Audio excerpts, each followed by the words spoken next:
40,000 পরিবারকে ফাঁদে ফেলানোর জন্য এই আইনটা পাশ করতে গেছে। বিএনপি সরকারকে ফাঁদে ফেলানোর জন্যই এই ইউনূস সরকার নির্লজ্জ করে এই আইনটি পাশ করেছে। 44,000 খুচরা ডিলারকে বাদ দেওয়া হয়েছে। আমাদের একটাই দাবি, আমাদের মাঠে লক্ষ লক্ষ টাকা বাকি পড়ে রয়েছে।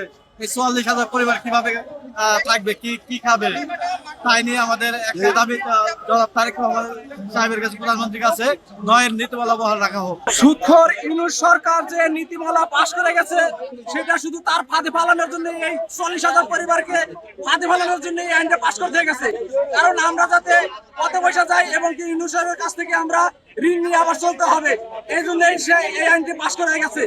কারণ এই 40,000 পরিবার রাস্তায় বসে যাবে, তারা বাঁচার জন্য ওই ইউনূস সরকারের কাছে যাবে। আরেকটা অপশন হলো বিএনপি সরকারকে ফাঁদে ফেলানোর জন্যই এই ইউনূস সরকার নির্লজ্জ করে এই আইনটি পাশ করেছে। কারণ এই সারের নীতিমালায় যাতে বিএনপি সরকার চাপে পড়ে যায়, কারণ সুষ্ঠুভাবে সার বন্টন না হলে পরেই সরকার বিদার হয়ে যাবে। এই কারণেই এই ইউনূস সরকার এই নীতিমালা পাশ করে গেছে। 44,000 খুচরা ডিলারকে বাদ দেওয়া হয়েছে। এই জন্য আমরা কোনো নোটিশ ছাড়াই আমাদের কেন বাদ দিল আমরা আজ পর্যন্ত জানি না।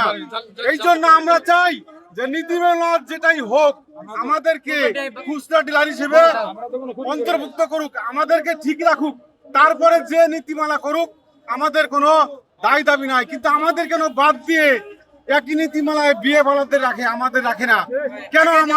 আমাদের সমস্যাটা কোথায়? আমাদের অপরাধটা কি?